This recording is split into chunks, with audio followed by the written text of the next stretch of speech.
What's the biz, everybody? It's your boy Vaker Maker, aka D'Ansley, and I'm here to give you some true shit review. This week marked the third anniversary of the Birds of Prey film. I wrote a review for it during its initial release, but until now, never actually made a video for it. So I figured I might as well, and especially since Valentine's Day is around the corner, and the movie literally starts off with Harley getting dumped by the Joker and trying to make it out on her own. Now's the best time to do it. So with that said, let's get this emancipation thing started.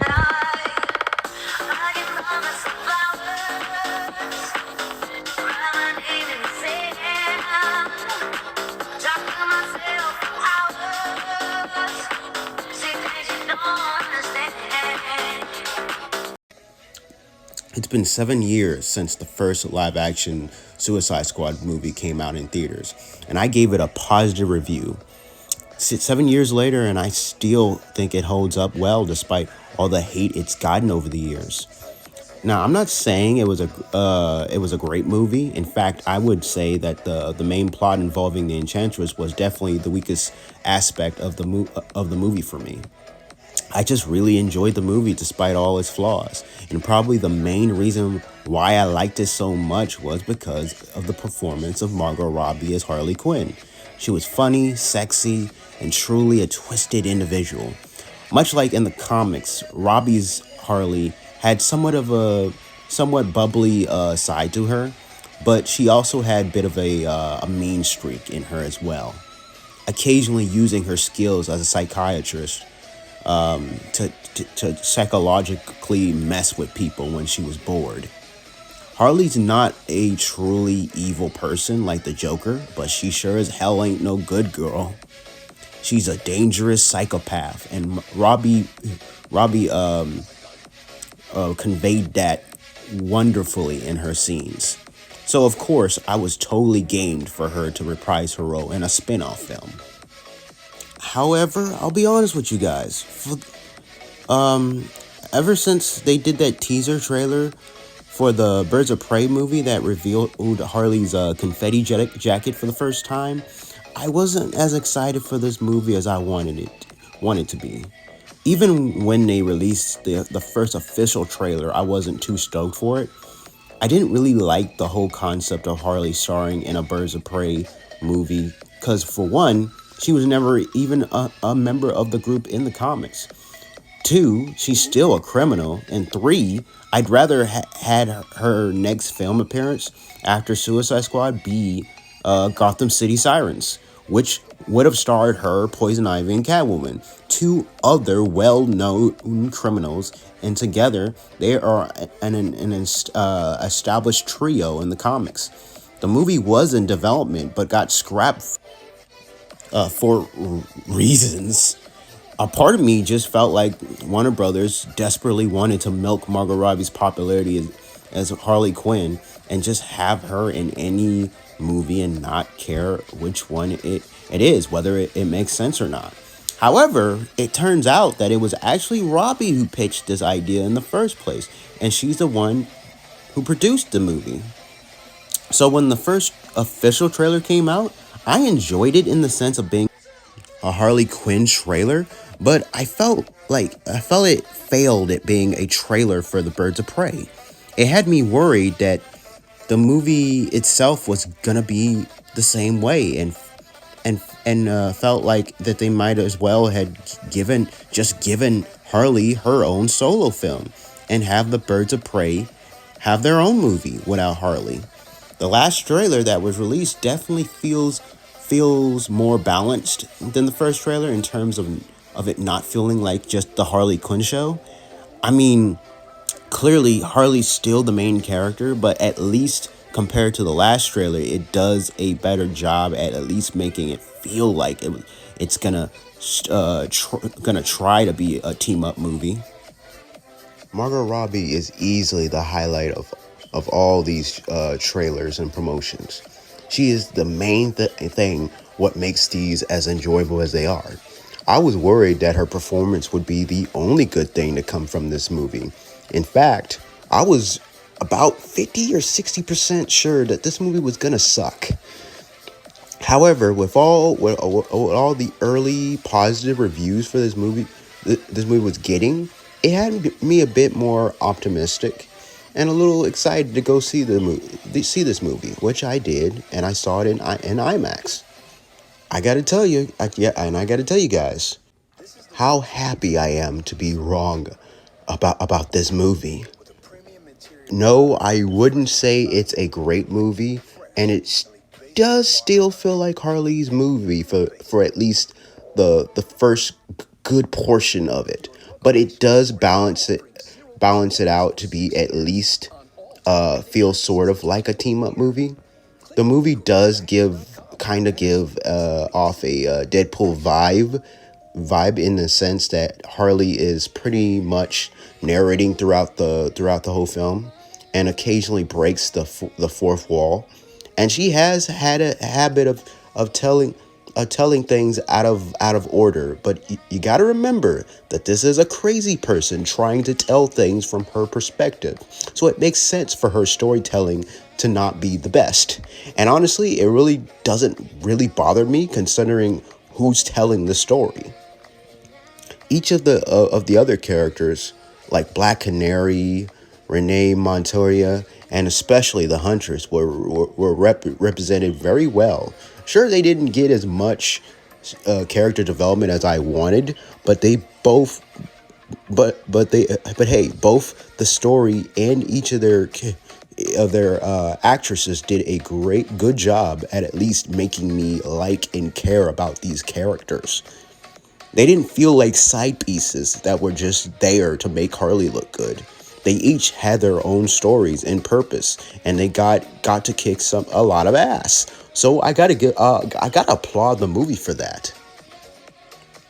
Among them, I felt Mary Elizabeth Winstead as the Huntress was the standout character, and it's really a damn shame she didn't get more scenes that she did. But whenever she did show up, she was a badass, surprisingly hilarious, and had a soft side. The action in this movie was awesome, especially the scene where Harley breaks in the police station. It's hands down gotta be one of my favorite action sequences in the DCEU films. I know there are some people not happy with this being rated R, but damn, these action sequences wouldn't have been as brutal as they were if we had stuck with a family friendly rating. The rated R, the R rating to me was certainly justified, and it really enriched the action as well as the dark and disturbing moments. And speaking of dark and disturbing, let's talk about Black Mask, who was played by Ewan McGregor. This guy really surprised me with how well his performance was. Granted, I always liked him as Obi-Wan Kenobi from the Star Wars prequels, but this is an entirely different character, and he totally sold the eccentric yet deranged crime lord very well. There were a few moments where even I felt a little uncomfortable with this character. I didn't like what they did to his character at the end, but I still really enjoyed this version of Black Mask. Chris Messina was really good at playing the creepy serial killer Victor Vaz. Victor Vaz as well. At first, I didn't really care much for Cassandra Cain as a character, but I did like the back and forth moments she had with Harley. Lastly, Robbie's Harley. Does it really need to be said? Basically the same thing with how she was in Suicide Squad, except she gets even better. This movie allowed her to really flesh her character out and remind us why she was picked for the role in the first place. If you're still not sold on her being Harley Quinn at this point, then I really don't know what to tell you. She really is Harley fucking Quinn. Don't at me. Sorry, not sorry. So yeah, she was the best damn thing about this movie. But she wasn't the only good thing, which really pleases me. This movie turned out a lot better than I thought it would. It didn't just rely on Harley, but everyone else played a part in making this movie good, in my opinion. Now, I would say I was looking.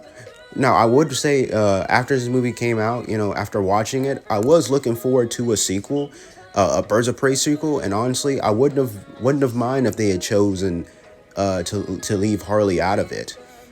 I would have really liked to see more of these characters and what type of development each of them would have had in the future. While yes, this was still Harley's movie, but it still also served as a decent origin story for the members of the Birds of Prey. So this movie gets a thumbs up from me, and I'm giving it an 8 out of 10. If you're a fan of if you're a Harley fan, or specifically a fan of Margot Robbie's interpretation of the character, then I strongly recommend giving this movie a watch. As for the fans of the Birds of Prey comics, I'd say give it a chance if you're totally open to changes, because not everything about your favorite characters are gonna match up with to what we got in the movie. But you can say that about pretty much every live action movie you see that's based on a comic book. I can't guarantee that you'll like all the changes, but I think for the most part, I think this movie did a decent job at representing each of the Birds of Prey members and making them look good. Can't really say the same thing about their outfits, unfortunately. If they, one thing I remember thinking once watching this movie, I was like, if they ever get a sequel, I hope they get better looking costumes. If there is a sequel, that is. But we'll get more into that in a little bit. Now I think it's time to go over some fun facts involving this movie. So starting off with let's just start off with the development. So in May 2016, ahead of the release of the Suicide Squad, Warner Brothers Pictures announced a spin-off film focusing on Harley Quinn and several other female DC comics heroes and villains, such as Batgirl and the Birds of Prey. Margot Robbie was attached to reprise her role as Harley Quinn and would also serve as producer. Robbie had pitched the film to Warner Brothers in 2015 as a quote R-rated girl gang film, including Harley, because I was like, Harley needs friends. Harley loves interacting with people, so don't ever make her do a standalone film, end quote. Robbie felt it was important for the film to have a female director. This film was directed by Kathy Yan, making her the first female Asian director to direct a superhero film. Yan pitched for the job as wanting to smash the patriarchy. Robbie was confirmed to be producing the film under her Lucky Chap Entertainment banner as part of a first look deal with the studio. The script was written by British screenwriter Christina Hodgson, who's known for her work in the 2018 live-action Transformers spinoff film Bumblebee. While Warner Brothers and DC Films had various other Harley Quinn orientated films in development, Birds of Prey was the only one whose development Robbie was directly involved. Robbie spent 3 years working on Birds of Prey and continued to present it to Warner Brothers until the studio felt the project was at the point it could be made. The Penguin was intended to appear in the script at one point, but was dropped to preserve his appearance in The Batman. Barbara Gordon / Batgirl, a founding member of the team in the comics, was removed from the Birds of Prey movie due to her planned standalone film, which Christina Hodgson also wrote. In various interviews, Margot Robbie and her co-stars have revealed plenty of things about making the Birds of Prey movie, like the fact that her transformation took approximately 2.5 hours.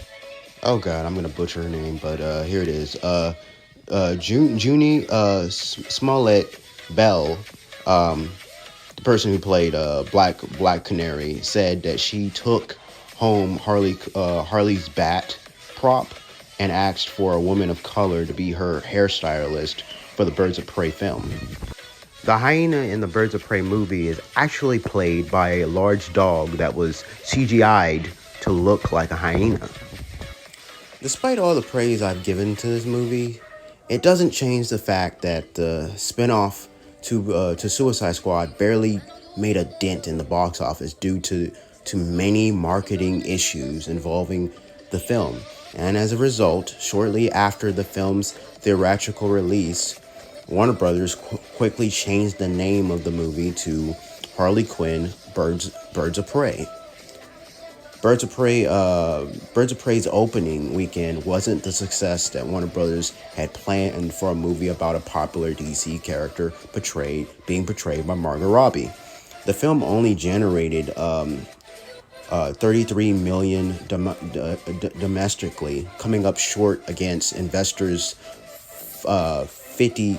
55 million projection. It only grossed 205.3 million worldwide, falling short of its widely reported break-even point of 250 through 300 million dollars. The low box office return came as a surprise to the industry insiders, who noted that Birds of Prey at the time of its release was one of the best reviewed DC movies in recent years, earning high scores on Rotten Tomatoes. So what went wrong? One industry executive with knowledge of the matter referred to the rollout as a disaster. Like a domino effect, a few things went wrong at once. Bad marketing, bad trailers, and bad title decisions. I personally did not like the original title, felt it was a mouthful and an unnecessary one to boot. I sort of get why Margot Robbie, who is also the film's producer, chose to add the fantabulous emancipation of one Harley Quinn part to the title, since Harley is the film's narrator, and it does seem like something Harley would do when naming a movie. But I still feel like Harley Quinn and the Birds of Prey would have been a more fitting name. It's short, sweet, and accurate, straight to the point.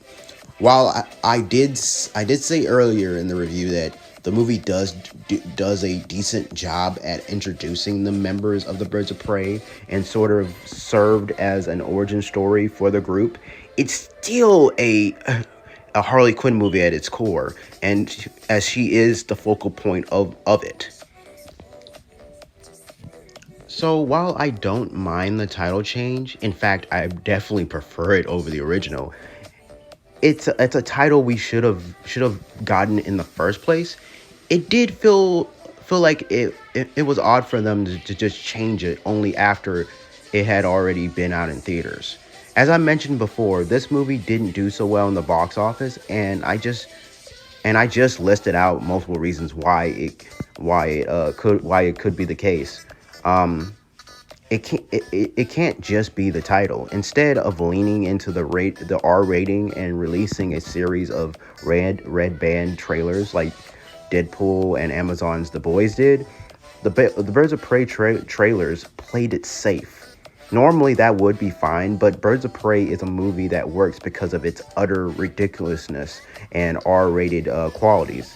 To not show off that side of the film in the trailers and marketing leading up to its release is seen as a failure by many in the industry. Also, the fact that this film being R-rated could also have played a part in this as well. A fellow Harley fan brought this up to me a couple days prior to the film's release, of how she felt that Warner Brothers was making a mistake by making this rated R, stating that doing this has alienated the audience who aren't old enough to go see it, because there's tons of kids who love Harley and want to go see this movie but can't because it's R rated. It's rated R. At the time, I agreed with her in the sense that yes, making this a family friendly movie by giving it a PG-13 rating would have helped this movie garnered more attention and would have sold more movie tickets. But I also stated that I was glad that they chose to make this a rated R film. After seeing this movie, I still stand by what I said. This movie really benefited from the rating it got through the action scenes and some of the scenes involving Black Mask. But with that said, from a money making perspective, I have to say that she was probably right. But honestly, I'm glad this is a R-rated movie. Censoring it probably would have hurt the quality of the movie. So while it does suck that this movie didn't make the amount of money or the attention I think it deserved, I enjoyed the movie for what it is. It's just a shame that this movie suffered due to bad marketing. I wouldn't say Birds of Prey was a masterpiece, but it's definitely underrated, and I appreciate the amount of love and care Margot Robbie, as well as everyone else who was involved in putting this movie together. I really enjoyed this movie. In fact, I went to go see it 3 times in theaters. While I understand the costumes in this movie might not be every Harley fan's cup of tea, but they definitely grew on me over time. Hell, I even cosplay some of them with the roller derby outfit being my favorite. The film's director Yan acknowledged the film's unsatisfactory box office performance and reflected that quote, there were also undue expectations on a female-led movie, and what I was most disappointed in was this idea that perhaps it proved that we weren't ready for this yet. That was an extra burden that, as a woman of color director, I already had on me anyway. So yes, I think there are certainly different ways you can interpret the success or lack of success of the movie, and everyone has a right to do that. But I definitely feel that everyone was pretty quick to jump on a certain angle. End quote. A spinoff focused on Black Canary's character was in development. Keyword was. Set photos revealed that visual references to the character was set to be made in the 2022 film Batgirl before its cancellation. So I just want to say one more thing about this movie, that to this day, there are still people on the fence of watching this movie simply because they're afraid it'll be nothing more than just some SJW propaganda. Then let me tell you that that's not the case. I didn't get a woke vibe from the trailers, nor did I get one from this movie. I can't guarantee that everyone who sees this movie will like it. In fact, there are some who don't. But I think it's unfair to prejudge this movie without even giving it a chance. Its theme is not trying to have some type of ultra feminist agenda. It's just a really fun movie that happens to have a couple of badass chicks as the protagonist. Is the main villain a misogynist prick? Yeah, sure, but that's not the only thing about this movie this movie has going for it. I bring this up because I feel like this is a part of the reason why it didn't do so well in the box office. I also think the marketing for this movie was kind of weak compared to Suicide Squad. With that said, the movie turned out a lot better than I thought it would. It didn't rely just on Harley, but everyone else played a part in making this movie good, in my opinion. I was honestly looking forward to a Birds of Prey sequel, and honestly, I wouldn't have, like I said, I wouldn't have mind if they left Harley in or out of it. And from what I've read, the sources, they were planning on doing that. I really wanted to see these characters and the development each of them would have had in the future, but thanks to the current status quo the DCEU is currently in, and the fact that this movie didn't do so well in the box office again, I highly doubt we'll ever be seeing this. At least the film's version, if James Gunn has anything to say about it. So I guess that's it, guys. I just wanted to give you guys my thoughts on the whole thing. Comment below. Let me know how you feel about the movie. Did you like it? Did you enjoy it? Did you felt like it was too woke for you, or did you enjoy which? So tell me what side are you on essentially? Did you, like I said, did you enjoy it? Dislike it? Did you thought that it was okay? Thought it was actually pretty damn good? Do you agree with me in saying that it's very underrated?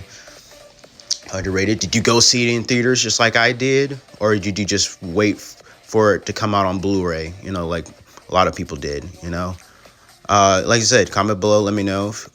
Tell me if you and for some reason, if you guys watching this review never watched the movie, comment below why. Why didn't you go see this movie? Did you even know it even existed or whatever?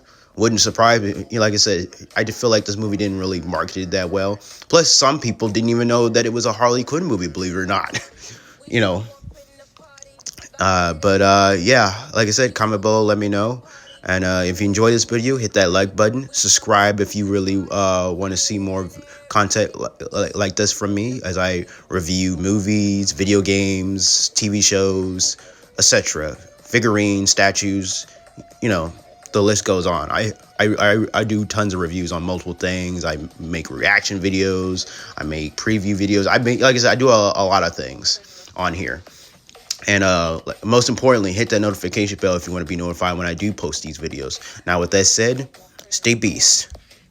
And most importantly, stay cray-cray.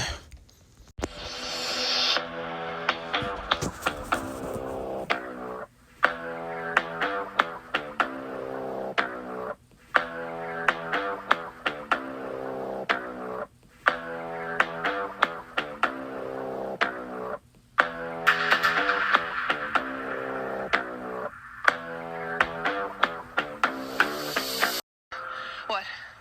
You are so cool. I'm gonna fight 'em all. A 7 Nation